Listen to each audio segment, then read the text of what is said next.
नमस्कार फ्रेंड्स। आज एक बार फिर मैं Madan Mohan Dhakad booster nursing career point Agra की तरफ से फिर से एक क्वेश्चन सेशन लेके आया हूँ जो आपके एग्जाम के पर्पज से बहुत बेनिफिशियरी रहने वाला है। बहुत सारे क्वेश्चंस हो सकता है इसमें से आपको एग्जाम में देखने को मिले। तो बिना देर किए चलते हैं फ्रेंड्स क्वेश्चन सेशन की तरफ।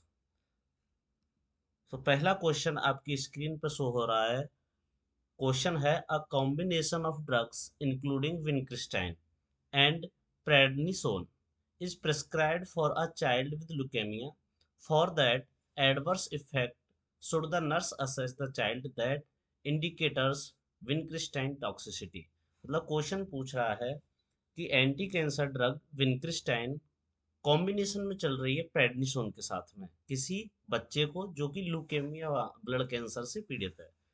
अब इसमें पूछा गया है कि ऐसा कौन सा सिम्टम इसके अंदर आपको देखने को मिल रहा है जो विनक्रिस्टाइन टॉक्सिसिटी को शो करता है। तो पहली बात तो स्टूडेंट इसमें एक बात ध्यान रखने की है कि जो विनक्रिस्टाइन है प्रेडनिसोन के साथ में कॉम्बिनेशन में क्वेश्चन दिखा रहा है। प्रेडनिसोन सिर्फ और सिर्फ क्वेश्चन घुमाने के लिए दिया गया है। एक्चुअल में विनक्रिस्टाइन जो टैबलेट चल रही है, जो कीमोथेरेपेटिक एजेंट चल रहा है विनक्रिस्टाइन, उसका टॉक्सिसिटी कौन सा है ये जानने की कोशिश करेंगे। तो ऑप्शन में अगर देखेंगे तो हिमोलाइटिक एनीमिया, ये भी विनक्रिस्टाइन की वजह से होता है। इरिवर्सिबल एलोपीसिया, नहीं रिवर्सिबल एलोपेशिया होता है। कैंसर कीमोथेरेपी की हर ड्रग से एलोपेशिया होता है लेकिन वो रिवर्सिबल होता है। गैस्ट्रो इंटेस्टाइनल प्रॉब्लम्स हर कीमोथेरेपी की ड्रग से होती है। न्यूरोलॉजिक कॉम्प्लिकेशंस ये सिर्फ और सिर्फ विनक्रिस्टाइन और विनब्लास्टिन से होती है। तो सबसे पहली बात मैं बता दूं कि ड्रग विनक्रिस्टाइन ड्रग विन सबसे पहली बात मैं आपको बता दूं कि ये जो ड्रग है विनक्रिस्टाइन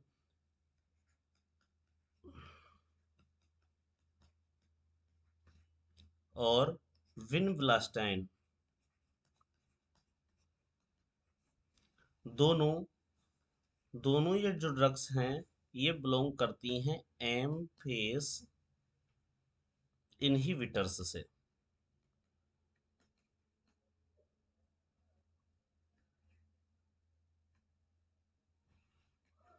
एम फेस इनहिबिटर्स, देखो मैं आपको बता दूं कि जो एंटी कैंसर ड्रग्स हैं कीमोथेरेप्यूटिक एजेंट्स हैं उनका जो क्लासिफिकेशन वो है alkylating agents, anti tumour antibiotics और आपका एम्फेज इनहिबिटर्स भी उनमें से एक है जिसके एग्जाम्पल हैं विनक्रिस्टाइन और विनब्लास्टिन।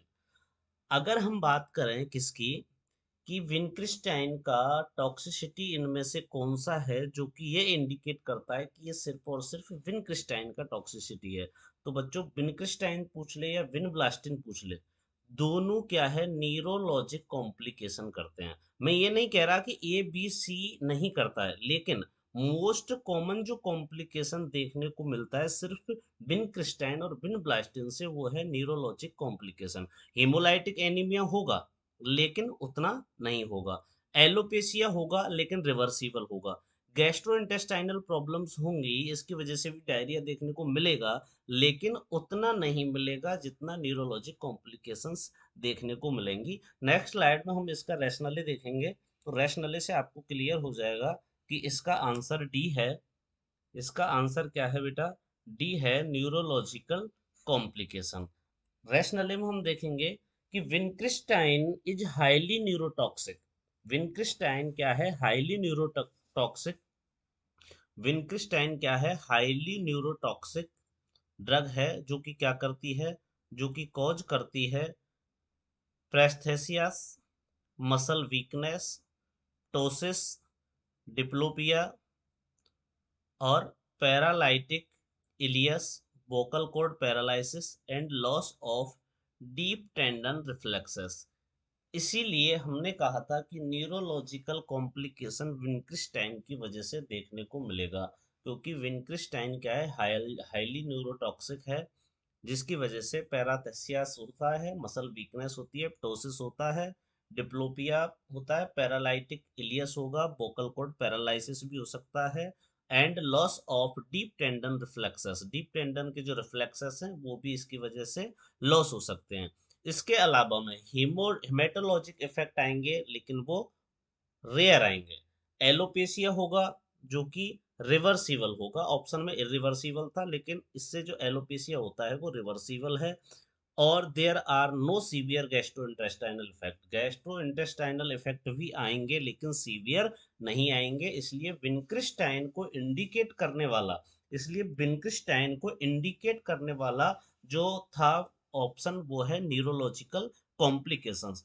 एक साथ एक चीज और ध्यान रखना बच्चों, मैंने पहले ही यहाँ पे मेंशन कर दिया है कि जो कॉम्प्लिकेशन किसकी वजह से आ रहे हैं, विनक्रास्टाइन की वजह से आ रहे हैं, वो ही कॉम्प्लिकेशंस विनब्लास्टिन की वजह से भी पेशेंट में देखने को मिलेंगे। और ये दोनों कौन सी क्लास से बिलोंग करती हैं, एम फेज इनिबिटर्स से बिलोंग करती हैं। इसके बाद में हम नेक्स्ट क्वेश्चन की तरफ चलेंगे।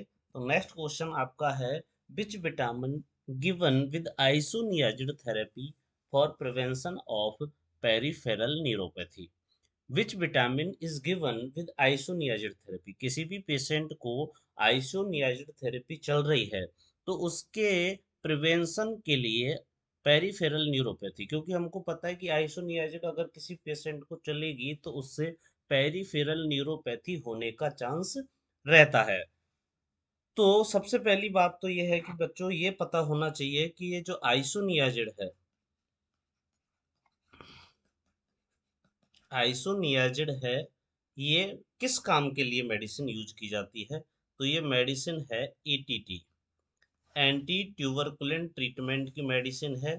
और एटीटी की ड्रग्स अगर बताएं, एंटी ट्यूबरकुलिन ड्रग्स की अगर बात करें हम, तो मोस्टली चार मेडिसिन होती हैं। पहली आइसोनियाजिड, दूसरी रिफाम्पिसिन,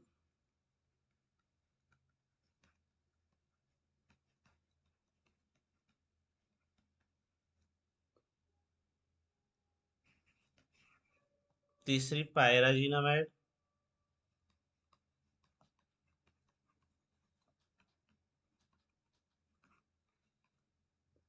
चौथी इथाम्ब्यूटोल।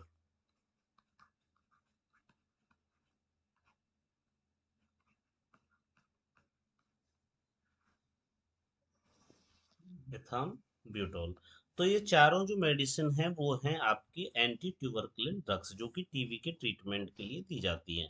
ट्यूबरकुलोसिस की कीमोथेरेपी बोलते हैं। हम बात कर रहे हैं कि आइसोनियाजिड से होने वाली पेरिफेरल न्यूरोपैथी को प्रिवेंशन के लिए हम कौन सी विटामिन देंगे। तो आंसर आपका जाएगा vitamin B 6। Vitamin B 6, vitamin B 6 का दूसरा नाम है पायरिडॉक्सिन। दूसरा नाम क्या है बच्चों इसका, पायरिडॉक्सिन। और आप सभी लोग इस बात को जानते हैं कि पायरिडॉक्सिन पेरीफेरल पेरीफेरल न्यूरोपैथी को प्रिवेंट करती है। पायरिडॉक्सिन विटामिन बी 6 जो है वो पेरीफेरल न्यूरोपैथी को प्रिवेंट करती है, और आइसोनियाजिड पेरीफेरल न्यूरोपैथी कॉज करती है। तो आइसोनियाजिड के ऐसा पेशेंट जिसको आइसोनियाजिड थेरेपी चल रही है, उसको पेरीफेरल न्यूरोपैथी ना हो, इसके लिए पेशेंट को विटामिन बी 6 दिया जाएगा। तो आंसर रहेगा आपका विटामिन बी 6। नेक्स्ट स्लाइड में इसका रैशनल हम देखेंगे तो लिखा हुआ है, pyridoxine supplementation during isoniazid therapy. Vitamin B 6, pyridoxine का दूसरा नाम ही क्या है, विटामिन बी 6, जैसा मैं आपको बताया। तो vitamin B 6 supplementation during isoniazid therapy is necessary in some patient to prevent development of peripheral neuropathy. क्या है कि पायरिडॉक्सिन पेरिफेरल न्यूरोपैथी को प्रिवेंट करती है, और आइसोनियाजिड पेरिफेरल न्यूरोपैथी कॉज करती है। आइसोनियाजिड जिस पेशेंट को चल रही है उसको पेरिफेरल न्यूरोपैथी ना हो, इसके लिए पेशेंट को हम कौन सी विटामिन देंगे, विटामिन बी 6 देंगे। नेक्स्ट क्वेश्चन आपका है, the correct time to give Emset. Emset brand name है, नहीं तो बात कर रहे हैं ओंडानसेट्रोन की।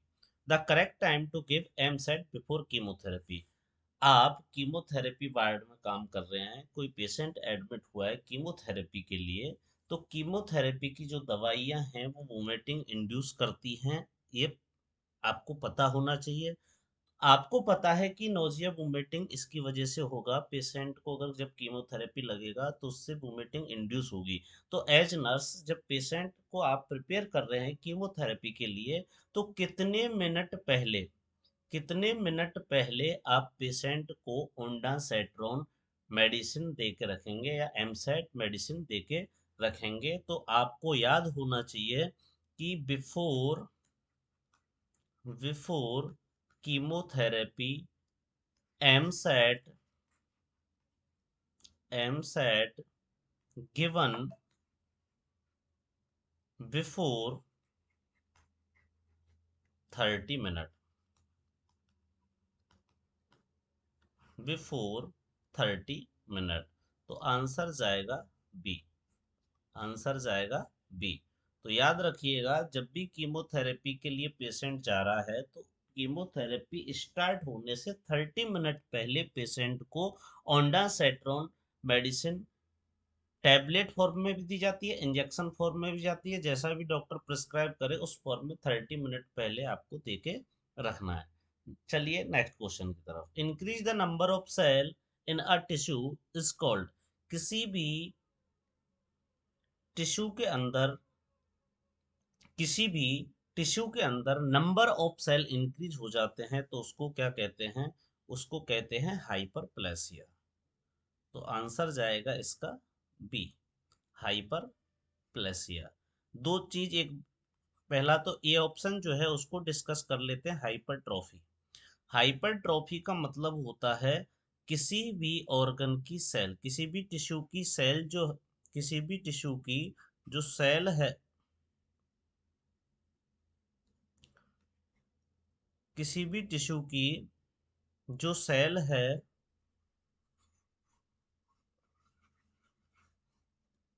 उसका साइज बढ़ जाए, उसका साइज बढ़ जाएगा तो उसको हम बोलते हैं हाइपरट्रॉफी।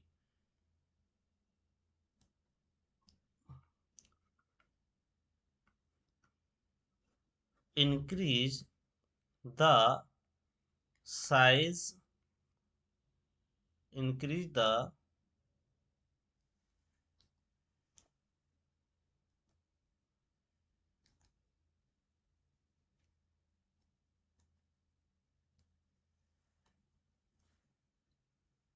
एक सेकेंड, सॉरी फॉर इंटरप्शन।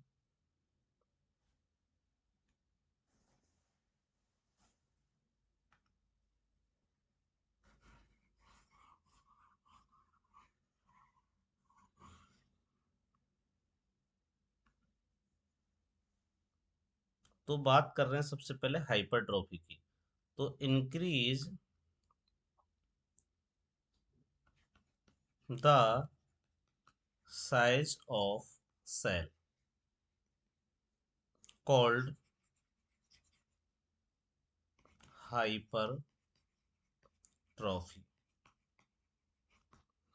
अगर किसी सेल का, किसी भी टिश्यू की सेल का साइज बढ़ जाए तो उसको हम कहते हैं हाइपरट्रॉफी होना।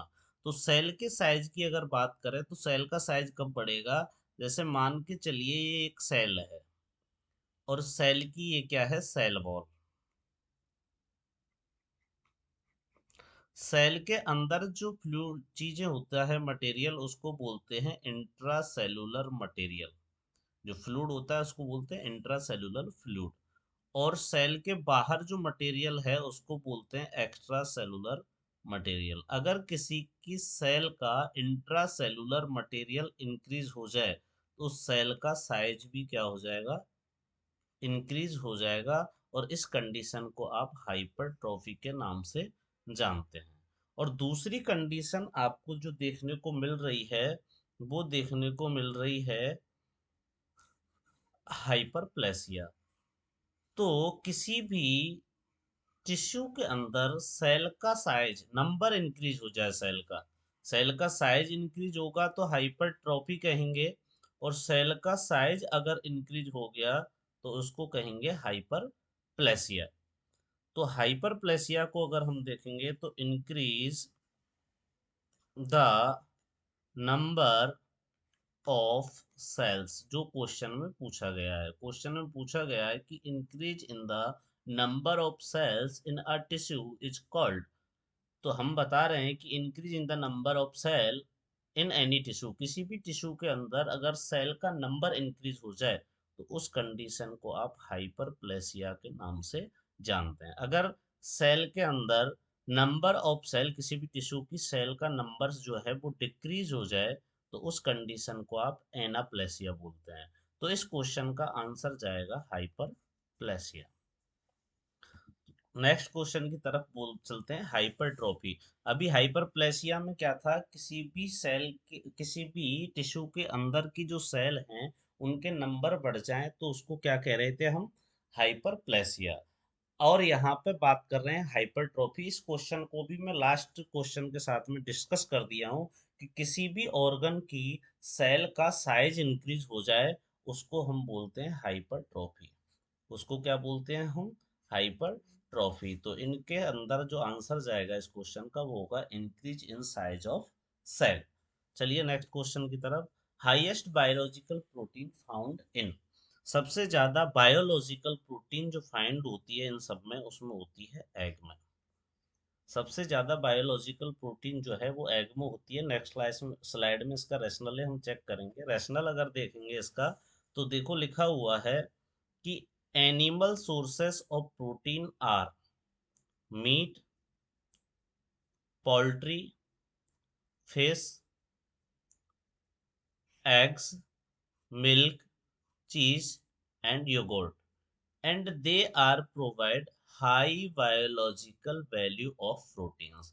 एनिमल सोर्सेस और प्रोटीन की बात करें तो meat, poultry, fish, egg, cheese, yogurt, ये सारी चीजों के अंदर बायोलॉजिकल जो वैल्यू है प्रोटीन की वो हाई पाई जाती है। अगर प्लांट्स की बात करें, अगर प्लांट्स की बात करें तो legumes, grains, nuts, seeds and vegetables, इनके अंदर भी क्या है, प्रोटीन की वैल्यू पाई जाती है, लेकिन वो लो बायोलॉजिकल पाई जाती है। कैसी पाई जाती है, लो बायोलॉजिकल पाई जाती है। और क्वेश्चन में पूछा है हाई बायोलॉजिकल प्रोटीन फाउंड इन, तो आप देखेंगे कि एक ही ऑप्शन सी ऐसा है जो कि एनिमल की से लिया गया है, बाकी सब क्या है, प्लांट से लिए गए हैं। तो आंसर जाएगा हाई बायोलॉजिकल एनिमल्स के अंदर से मिलता है, एनिमल प्रोडक्ट से मिलता है, तो एग से सबसे ज्यादा बायोलॉजिकल प्रोटीन देखने को मिलेगी। उसके बाद में आप क्वेश्चन आता है आपका, tuberculin test perform by which route. तो ट्यूबरक्लिन स्किन टेस्ट, इसको भी इसका दूसरा नाम होता है इसका दूसरा जो नाम होता है वो होता है मॉन्टोएक्स टेस्ट। क्या बोलते हैं, मॉन्सवेब, इसको बोलते हैं पीपीडी भी बोलते हैं। क्या बोलते हैं, पीपीडी भी बोलते हैं। तो ट्यूबरकुलिन स्किन टेस्ट जो होता है इसके अंदर purified protein derivative 0.1 ml inject की जाती है इंट्राडर्मल रूट से। कहाँ से की जाती है, इंट्राडर्मल रूट से की जाती है, डिटेक्ट करने के लिए प्रेजेंस और ट्यूबरक्लोसिस बैक्टीरिया, माइकोबैक्टीरियम ट्यूबरक्लोसिस की प्रेजेंस को। एक चीज और ध्यान रखिएगा कि ट्यूबरकुलिन जो स्किन टेस्ट है वो सिर्फ इस चीज को डिटेक्ट करता है कि बॉडी में बैक्टीरिया प्रेजेंट है या नहीं है, प्रेजेंट है या एब्सेंट है। ये इस बात को इंडिकेट नहीं करता इस टेस्ट कि वो एक्टिव है या इनएक्टिव है। इनएक्टिव होगा तो टीबी नहीं कह सकते उसको, लेकिन बैक्टीरिया बॉडी में है इनएक्टिव। और अगर वो एक्टिव हुआ तो ट्यूबरक्लोसिस के सिम्टम्स पेशेंट को देखने को मिलेंगे। तो मोन्टोएक्स टेस्ट या ट्यूबरकुलिन स्किन टेस्ट सिर्फ आपको ये इंडिकेट करता है कि पेशेंट की बॉडी में बैक्टीरिया प्रेजेंट है, इस बात को इंडिकेट नहीं करता कि उसको कंफर्म टीबी है। बैक्टीरिया प्रेजेंट होना टीबी होना नहीं होता है, बैक्टीरिया प्रेजेंट हो सकता है लेकिन इनएक्टिव फॉर्म में हुआ तो टीबी नहीं है। अरे उस नेक्स्ट स्लाइड में इसका रैशनल देखेंगे तो the Mantoux tuberculin skin test is performed by placing an intradermal injection. हमने अभी बताया था, क्वेश्चन में पूछा क्या है कि कौन से रूट से दिया जा रहा है। रैशनली में बताया गया है कि इंट्राडर्मल देते हैं, कितना देते हैं, 0.1 ml प्यूरिफाइड प्रोटीन डेरिवेटिव होता है जो कि कंटेनिंग होता है 5 tuberculin unit into the inner surface और फोराम। फोरआर्म की इनर सरफेस में उसको इंजेक्ट किया जाता है, पर preferably in an area free of legion and away from when. ऐसा एरिया प्रेफर करते हैं फोराम में जो कि जहाँ पे कोई लीजन ना हो और वो वेन्स से थोड़ा सा दूर रहे, वेन्स के ऊपर नहीं परफॉर्म करना है। उसके बाद में नेक्स्ट क्वेश्चन जो है वो है absence of differentiation among the cell is known as. मतलब अगर किसी सेल का हम डिफरेंशिएशन चेक करें कि सेल डिफरेंशिएट है या अनडिफरेंशिएट है, तो उसको हम क्या बोलेंगे। तो इसमें पूछा एब्सेंस ऑफ डिफरेंशिएशन, मतलब कि अगर कोई भी सेल का आपको दिया और उसमें ये देखने को चेक किया कि सेल अनडिफरेंशिएट हैं कि या डिफरेंशिएट हैं, तो एब्सेंस ऑफ डिफरेंशिएशन का मतलब है कि सारी सेल अनडिफरेंशिएट हैं। जब सारी सेल अनडिफरेंशिएट होगी तो उस कंडीशन को आप क्या कहेंगे, एनाप्लेसिया कहेंगे। हमने आपको डिस्प्लेसिया पढ़ाया था हमारी ऑफलाइन क्लास के अंदर, स्टूडेंट को हमने डिस्प्लेसिया पढ़ाया था। हमने बताया था कि डिस्प्लेसिया का मतलब होता है सेल के साइज से फंक्शन और ऑर्गेनाइजेशन में चेंजेस होना, डिस्प्लेसिया कहलाता है। और ये हमने 3 टाइप का बताया था, माइल्ड, मॉडरेट और सीवियर। माइल्ड में क्या होता है, स्लाइटली अनडिफरेंशिएट सेल होती हैं, बाकी सेल डिफरेंशिएट होती हैं। मॉडरेट में मॉडरेटली सेल अनडिफरेंशिएट होती हैं, बाकी डिफरेंशिएट होती हैं। और सीवियर में सीवियरली सेल डिफरेंशिएट होती हैं, बाकी अनडिफरेंस होती हैं। मतलब क्या होता है, माइल्ड में अप टू 25% सेल्स जो होती हैं वो ट्यूमर की, वो होती हैं अनडिफरेंशिएट, बाकी 75% होती हैं डिफरेंशिएट। मॉडरेटली की बात करें तो 25 to 50% सेल्स क्या हैं, अनडिफरेंशिएट हैं, और 55 से ज़्यादा सेल क्या है, डिफरेंशिएट हैं।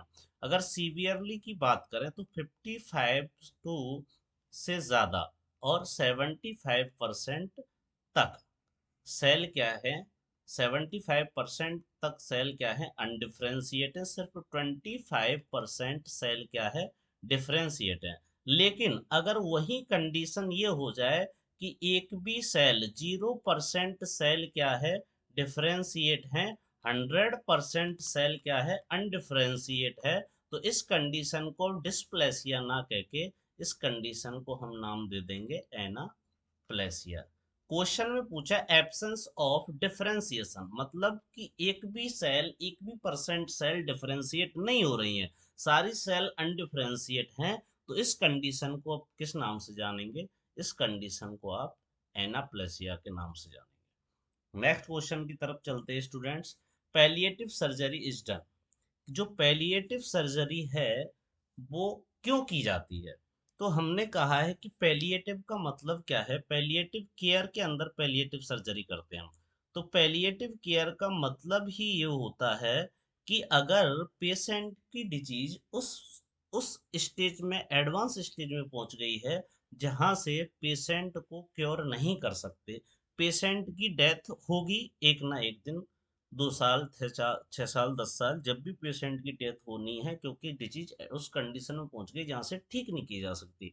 तो पेशेंट के सिम्टम्स को मैनेज करते हुए, पेशेंट के सिम्टम्स को मैनेज करते हुए क्वालिटी ऑफ लाइफ इंप्रूव करेंगे पेशेंट की, उसको बोलते हैं पैलिएटिव केयर। अगर पैलिएटिव केयर को डन करने के लिए कोई सर्जरी की जा रही है तो उसको पैलिएटिव सर्जरी कहते हैं। तो हमसे पूछा है कि पैलिएटिव सर्जरी क्यों की जाती है, तो पैलिएटिव सर्जरी क्यों कर रहे हैं, पैलिएटिव केयर देने के लिए कर रहे हैं। तो पैलिएटिव सर्जरी हम क्यों करेंगे, पेशेंट के सिम्टम्स को मैनेज करते हुए क्वालिटी ऑफ लाइफ को इम्प्रूव करेंगे, तो उसको बोलेंगे हम सर्जरी। मतलब पेशेंट के अंदर जो सिम्टम्स हैं उनको मैनेज किसी सर्जरी द्वारा कर रहे हैं, तो वो पैलिएटिव सर्जरी है। ऑप्शंस की तरफ अगर हम चलेंगे, to improve self concept, self concept को इम्प्रूव करने के लिए कभी भी पैलिएटिव सर्जरी नहीं की जाती। To reduce the intensity of illness, patient को इलनेस की इंटेंसिटी क्या है, कम हो, उसके लिए पैलिएटिव सर्जरी करते हैं। बिल्कुल सही बात है, जब पेशेंट के इलनेस की इंटेंसिटी कम होगी तभी पेशेंट का क्वालिटी ऑफ लाइफ इम्प्रूव होगा। और पैलिएटिव सर्जरी क्यों कर रहे थे? क्वालिटी ऑफ लाइफ को इम्प्रूव करने के लिए ही कर रहे थे। तो पेशेंट को इंटेंसिटी ऑफ इलनेस रिड्यूस होगी तो ही उसकी क्वालिटी ऑफ लाइफ इम्प्रूव होगी। तो राइट आंसर जाएगा बी। डायग्नोसिस के लिए हम कभी भी पैलिएटिव सर्जरी नहीं करते और डिजीज को रिमूव करने के लिए भी कभी पैलिएटिव सर्जरी नहीं की जाती। तो राइट आंसर क्या जाएगा? To reduce the intensity of illness. Next question, dose of chemo drug is calculated based on. तो हमेशा क्वेश्चन पूछ रहा है कि जो कीमोथेरेपी की डोज है, जो कीमोथेरेपी की डोज है वो किस पे बेस्ड करेगी। मतलब पेशेंट को कैंसर हो गया, कीमोथेरेपी चालू होनी है, कीमोथेरेपी चालू होनी है, तो कीमोथेरेपी की डोज क्या दें, किस पे डिपेंड करेगा? तो ये डिपेंड करता है बॉडी सरफेस एरिया पर। बॉडी सरफेस एरिया अगर पता होगा तो पेशेंट को कीमोथेरेपी की डोज डिसाइड की जा सकती है। तो क्वेश्चन यही पूछा है कि dose of chemo drugs is calculated based on. जो कीमो ड्रग्स की डोज है उसका कैलकुलेशन किसके बेसिस पर किया जाएगा? तो आंसर जाएगा बॉडी सरफेस एरिया के बेसिस पर किया जाएगा। क्वेश्चन ये भी पूछा जा सकता है यहाँ पर। एक तो क्वेश्चन ये हो गया कि कैलकुलेशन जो है कीमो ड्रग्स का वो किसके बेसिस पे हो गया? बॉडी सरफेस एरिया पे हो गया। एक क्वेश्चन मैं आपको यहाँ बता दूं, एक क्वेश्चन यहाँ पे मैं आपको बता दूं कि एज नर्स आप कैंसर हॉस्पिटल में वर्क कर रहे हैं, पेशेंट को कीमोथेरेपी के लिए एडमिट किया गया है। तो पेशेंट के एडमिशन के टाइम पर नर्स नर्स क्या मेजर करके रखेगी, क्या मेजरमेंट करके रखेगी जिससे बॉडी सरफेस एरिया का पता लगाया जा सके कि पेशेंट का बॉडी सरफेस एरिया कितना होता है। तो बॉडी सरफेस एरिया से क्या होता है? कीमोथेरेपी की डोज डिसाइड होती है। और बॉडी सरफेस एरिया कितना है ये किससे पता चलता है? ये पता चलता है पेशेंट की हाइट और वेट से। किससे पता चलता है? पेशेंट के हाइट और वेट से। तो at the time of admission, patient के एडमिशन के टाइम पर ही नर्स का काम क्या रहेगा कि उस पेशेंट का हाइट और वेट मेजर करके रखेंगे। Thank you. आज के क्वेश्चन सेशन में इतना ही है। फिर मिलेंगे, हो सकता है कल परसों, न्यू क्वेश्चन सेशन के साथ में। Thank you so much.